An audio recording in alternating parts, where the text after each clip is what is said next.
A questão é difícil. Eu acho que a sua questão é muito importante. Eu não lhe vou responder essa pergunta porque não me apetece. Ficará eventualmente a pergunta no ar. É uma boa pergunta essa. E esta terça-feira falamos de mais um recurso tirado da cartola, a verdade como o azeite. Ho, ho, ho, ho! Quem foram os políticos que se portaram bem? Tu levas isto tão a sério. Ele mesmo vibras.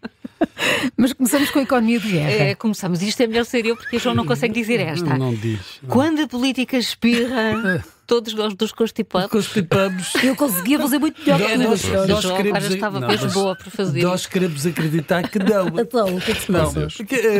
Queremos acreditar que as crises políticas que resultam em quedas de governos e em novas eleições até são um bom sinal, são um sinal de uma democracia a funcionar em pleno, de um sistema que, como diz o nosso Presidente, já funciona, anda sozinho.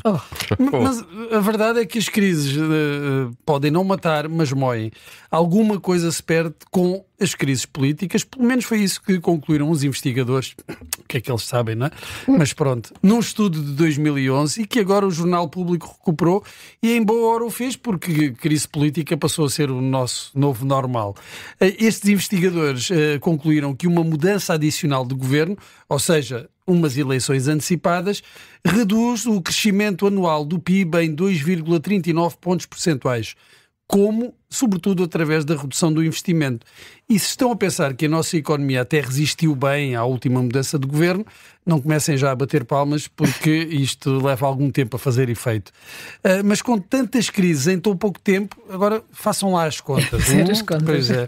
Já estou a ver alguém a dizer que, nesse caso, o melhor é manter o governo, sei lá, uns 48 anos. Um número redondo que vai à cabeça. Sim, ocorreu-me. Paulo, então e Pedro Nuno Santos ainda acredita no Pai Natal? É o que parece, de facto, não é? Pelo menos quando falamos de eleições presidenciais. Ontem, em entrevista à RTP, o líder do PS disse que espera bem que Gouveia e Melo não beneficie da crise política atual. De facto, é uma esperança muito otimista, não é? O favoritismo do militar, ou do ex-militar, se quisermos, que ainda nem anunciou sequer formalmente a sua candidatura, tem de ter alguma origem, tem de vir de algum lado. E o motivo não está, obviamente, na carreira partidária que Gouveia e Melo não tem e não fez, não é? Se um outsider dos partidos sem carreira política é tão popular, só pode estar a beneficiar, obviamente, disso mesmo. Se os dirigentes partidários não reconhecem sequer os danos que a crise política está a provocar na percepção que os eleitores têm deles, então ainda estão muito longe da solução, porque nem sequer estão a identificar ainda o problema. Bruno, a verdade vem sempre ao de cima? Dizia alguém há uns dias, Maria João, na televisão, que é melhor ser acusado do que ser arguido. É uma ideia rebuscada, mas sem dúvida que em certos casos... Vem um lapso, já foi esclarecido. Pronto. Mas sem dúvida que em certos casos quase mais vale a pena ir a julgamento do que ficar para sempre a marinar como suspeito, porque em julgamento, expectavelmente, tiram-se as dúvidas e sem julgamento alimentam-se as dúvidas. Bem, isto vem a propósito do inquérito do Centro de Estudos Sociais da Universidade de Coimbra ao investigador Bruno Sena Martins, colaborador também de Boaventura de Sousa Santos, este inquérito não ter encontrado fundamento para abrir um processo disciplinar. Entretanto, e só como o pormenor, o investigador esteve suspenso durante 2 anos, o que, para quem está sob suspeita, é uma eternidade. Um inquérito que se arrasta durante 2 anos não é um bom serviço nem às alegadas vítimas, nem aos alegados prevaricadores, nem à coitada da verdade. Dizem sempre que vem ao de cima, mas isso é só se não morrer sufocada enquanto está lá em baixo. Sim. E por falar em tempo, será que é desta que os acusados da Operação Marquês vão ser julgados? Bom, pelo menos já temos finalmente uma data, não é? Marquem todos aí no calendário, 3 de julho, foi esta a data mas com um to be confirmed. Até ao fim, até ao próprio dia 3 de julho, de manhã, digamos, se não for adiado entretanto, não é? Pelo menos foi esta a data que a juíza do processo anunciou ontem aos advogados desarguidos da Operação Marquês, o mais mediático de todos é José Sócrates.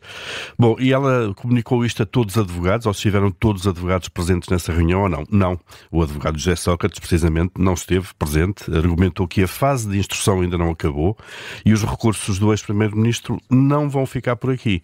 O próprio Sócrates diz que já foi julgado e em 2021, citamos, foi absolvido desmentido todas as acusações, garantiu que não vai aparecer no julgamento, porque o mesmo não vai acontecer. Diz que vai contestar, vai recorrer, foi o que disse ontem à CNN. Portanto, 8 anos depois da acusação do Ministério Público e quase 11 anos após a detenção, podemos ter, imaginem, José Sócrates julgado à revelia por não aparecer em tribunal. Tudo isto é um bom indicador do estado da justiça. A questão é difícil. Eu acho que a sua questão é muito importante. Eu não lhe vou responder essa pergunta porque não me apetece. Ficará eventualmente a pergunta no ar. É uma boa pergunta essa. A guerra traduzida. О проведении специальной военной операции. Como noticiam os jornais ucranianos a invasão do próprio país. Este ataque russo é notícia que faz manchete em todos os jornais ucranianos esta manhã. Volodymyr Zelensky promete responder. But the war continues. E que notícias divulga a imprensa estatal russa? O potencial envio de tropas para a Ucrânia pode ser a gota de água entre a Rússia e os países do Ocidente. Na Rádio Observador, traduzimos as notícias dos dois lados do conflito. A Guerra Traduzida, de segunda a sexta, depois das 3 da tarde e sempre em podcast. Muito bom dia, agora 7.